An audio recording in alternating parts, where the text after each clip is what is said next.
What's up, everyone? Welcome to our first ever episode to our YouTube channel. We are so excited to bring you this YouTube channel. It's going to kind of adapt a lot of our original content and bring it over to YouTube to give you more of an audio and visual experience. You also kind of get to see where we do things, how we do things. So it should be really, hopefully, fun for all of you.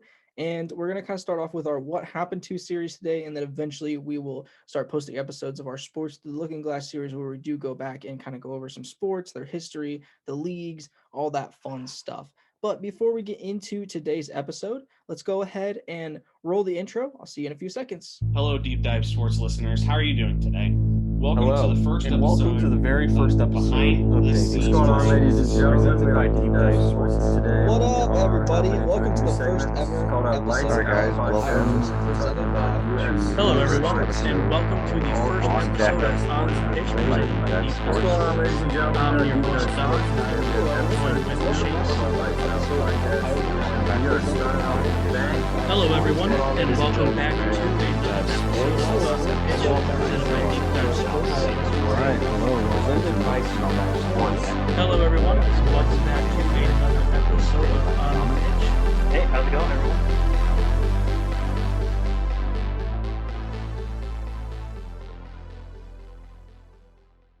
What's up, guys? Welcome back. Hopefully you love the intro. Let's get right into the episode. So today's episode, we are going to be starting off with our What Happened To series. We're going to be asking the question, what happened to Santonio Holmes after that amazing Super Bowl catch?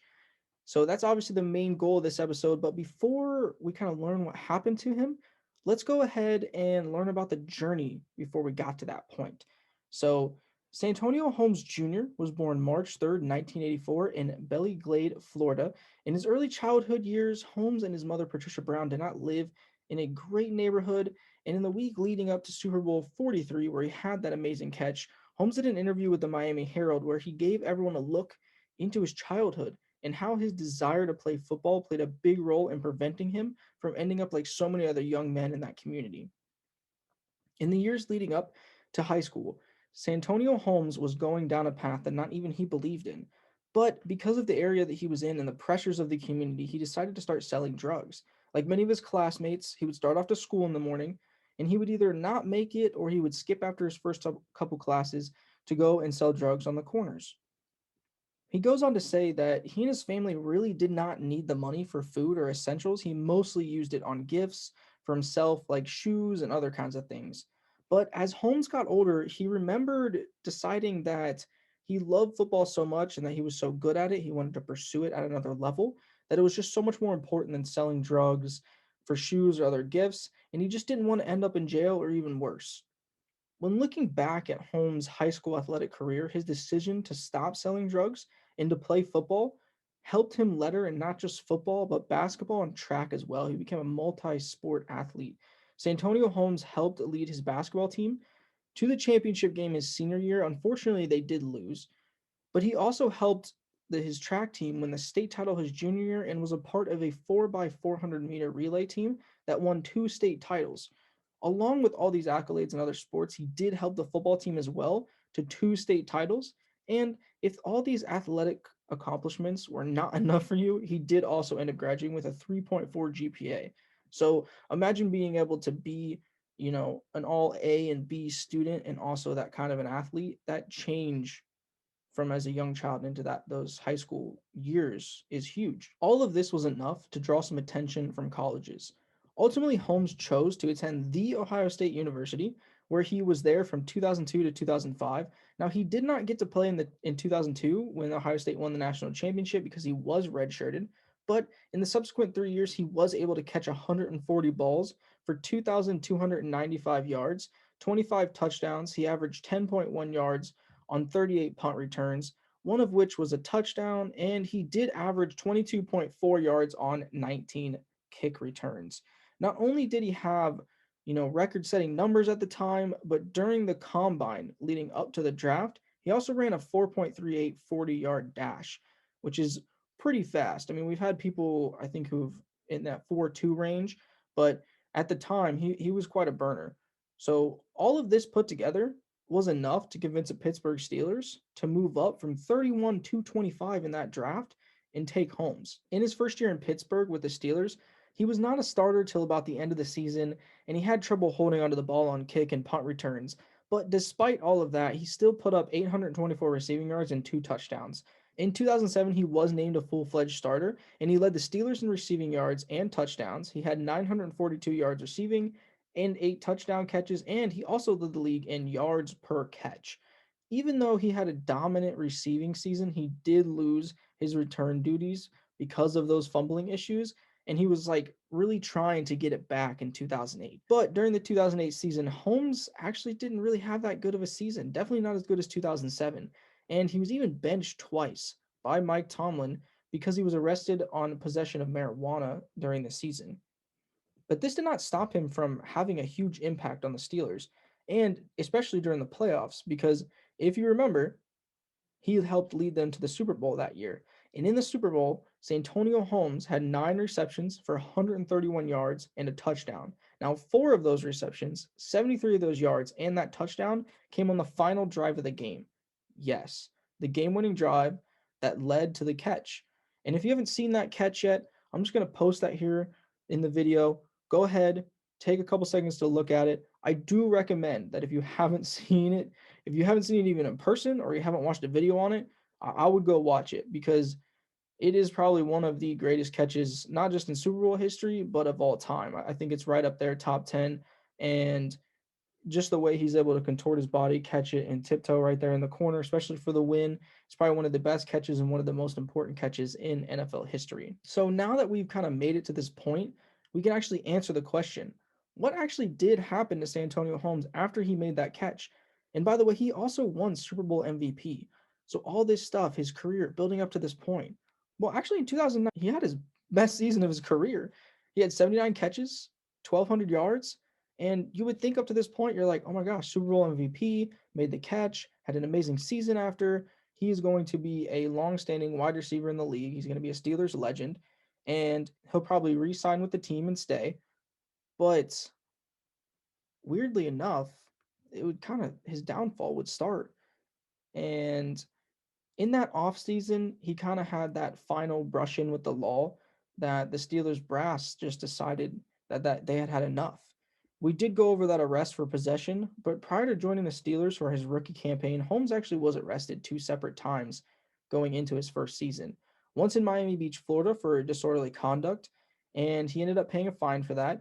The second was a charge of domestic violence and assault in Columbus, Ohio, but both charges were inevitably dropped by the mother of his daughter. The final nail in the coffin, like I said before, was a lawsuit filed by a woman in Florida claiming that Holmes hit her in the face with a glass because she would not move from his seat in the VIP section in March of 2010. The Steelers would go on to actually trade him not too long after that to the Jets for only a 5th-round draft pick in the 2010 draft.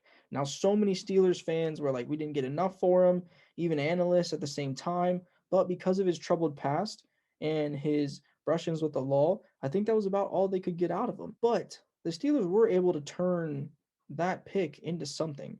So the Steelers would end up sending that pick to the Cardinals in exchange for Bryant McFadden and a 6th-round draft pick. Now, guess who they drafted with that 6th-round draft pick?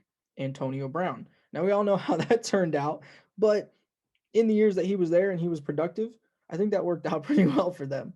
But kind of getting back to Santonio Holmes now.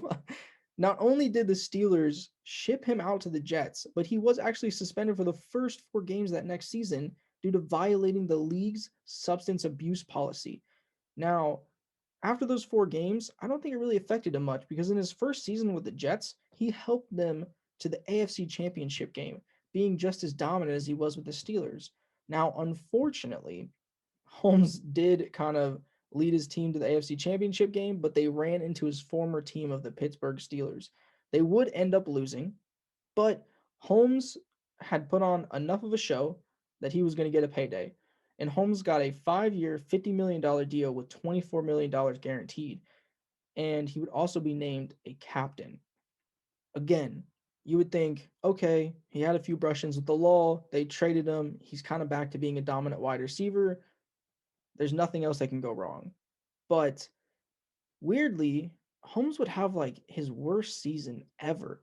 And he would even be benched in the last half of the last game because of a fight with his offensive tackle, Wayne Hunter. Now, Santonio Holmes' decline didn't even end there. He ended up being injured for the last 12 games of the 2012 season due to a Liz Frank foot injury. So he went from having a good season, helping his team to the AFC Championship game, to getting a payday. That next season, he had one of his worst seasons, and then the next season after that, he was injured. So going into the next season after that, he was trying to be nice, and he helped restructure his deal with the Jets so that they can have some more money to get some more players. But in that 2013 campaign, he only had 22 catches for 456 yards and one touchdown. After that, the Jets would release him in the offseason of 2014, and Holmes would try to find another place to play in Chicago. They would sign him on a 1-year deal, but he only lasted 9 games there and would only catch 8 receptions for 67 yards. And like I said, after 9 games, they would release him. Now, Holmes didn't actually officially retire until October 10th, 2017, when the Steelers re signed him so that he could retire as a Pittsburgh Steeler. But his last game was in 2014. So, what has Holmes been doing since then? Well, it seems that since the Bears cut him, people had seen him, every year in Pittsburgh, whether that was at events or that was at alumni events, and or he was just within the community. And I think he was trying to, get back in good graces with the Steelers, and he realized that, a lot of his success came with the Steelers. And on top of that, he had also been working really hard to give back to his community. So since then, he has been focusing on his Third and Long Foundation, which he founded in 2011, and it is focused on fighting sickle cell disease and providing financial support and treatment options for families affected by the disease.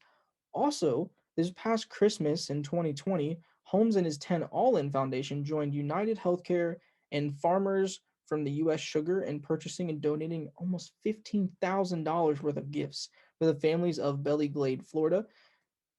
And I think that, since obviously he got cut in 2014, he's just been trying to get back around the Steelers organization. Obviously, in 2017, they allowed him to retire as a Pittsburgh Steeler, like I said before.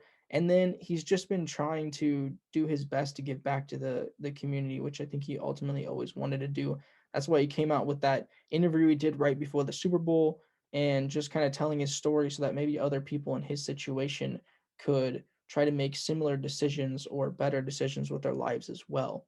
But now, at the age of 37, Santonio Holmes has 4 children and obviously has many life experiences to look back upon. Now, I wouldn't say he had the greatest career, in football. He only had 389 receptions, 6,030 yards receiving, and 36 touchdowns just over 9 seasons. But I do think that he'll always be remembered for those flashes of dominance, whether that was within the playoffs or even that catch in the Super Bowl where he could have been one of the greatest wide receivers that we've seen in the game. But unfortunately, like so many players within athletics, I think a lot of times the off the field issues kind of get in the way, and it just hindered his career just enough to where he couldn't, keep propelling himself forward. But I do hope that for the rest of his life, he does keep his vow to keep helping people in the community and keep doing good. And I do hope that over time, Steelers fans kind of remember him for that catch. So I do hope that you guys enjoyed this episode. Just a quick little history of, like I said, what happened to Santonio Holmes after that catch. Obviously, a lot of people remember him catching that amazing catch, and then there was just no more Santonio Holmes within the league. You know what I mean? Obviously, he had that dominant season somewhat after they traded him, but then after that, there was just nothing. He was in and out with injuries, and he just wasn't as dominant as he was. I do hope that you guys enjoyed this episode. If there's any other kind of what happened to questions that you would like us to answer, go ahead and comment below. There's so many things within the sporting universe that we can, go after and dive into and give you guys those answers. And we love doing it. So, again, thank you for listening or watching, I should say, to our first ever YouTube episode. Obviously, we're going to continue to retool and get better at what we do. And this is not going to be the best version of, a video that you're going to see on this channel. And please let us know what we can do better. Please let us know what else you would like us to do. Again, thank you. This was only possible because of all of you. We hope you have a great rest of your week, and until next time.